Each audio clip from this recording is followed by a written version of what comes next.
current season where you are the best driver behind the powerful Mercedes?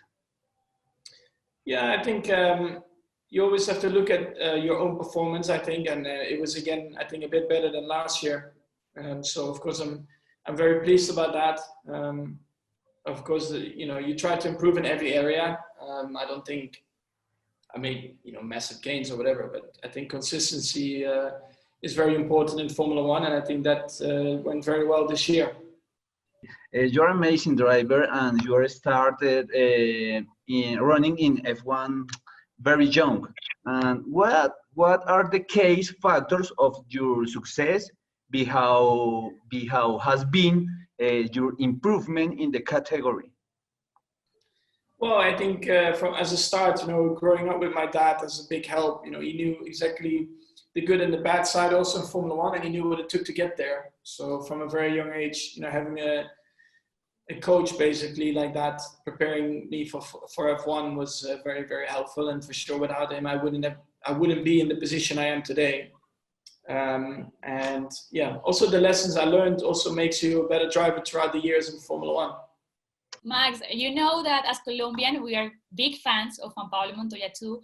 And actually, you're one of the best drivers of Formula One, and you have one of the best cars also of the grid.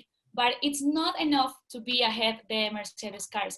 So all of this is because I want to ask you, do you feel like you are in the same position as Juan Pablo Montoya was when he drove and compete against the Ferrari and couldn't be ahead them? Do you feel like you're in the same position as him? Few years ago? Yeah, it must be quite similar. I think Juan Pablo he scored a few victories as well, and in a time where I think Ferrari was very dominant. So yeah, it must be pretty similar. Juan Pablo was an amazing driver himself, and he was definitely very outspoken as well. He was a real character, so that's what I like. F1 needs that. So. Of course, I've seen him a few times, of course, walking around in the paddock. So it's cool. Yeah. Okay.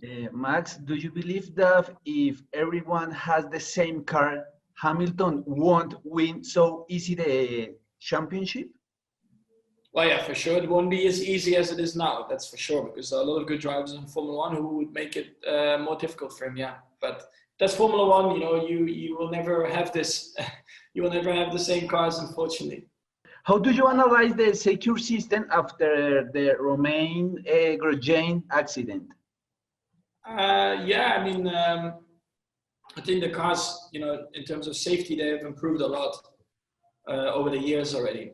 And to see with the amount of fire that was, and for him to be able to jump out like that and everything, it's very, very impressive. Of course, you always wanted to be better, right? The safety, but I mean, with a crash like that, and to come away with, let's say, the minor injuries he had, it's very, very impressive.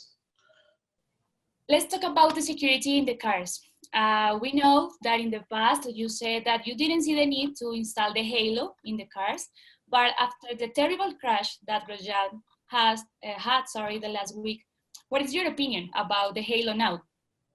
No, I already said this on Sunday after the race that I was never a big fan of the halo for the looks of the car, but it definitely saved someone's life, on Sunday. So it's very good that it was introduced.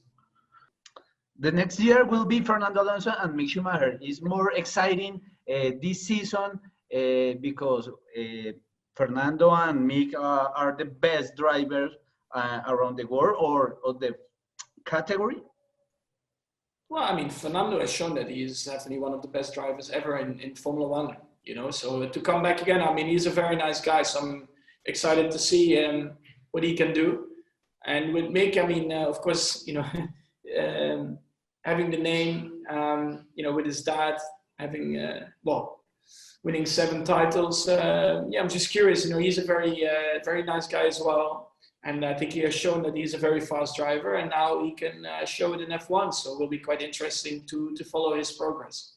Yes, Max, there is a second place that we didn't know in the Red Bull team.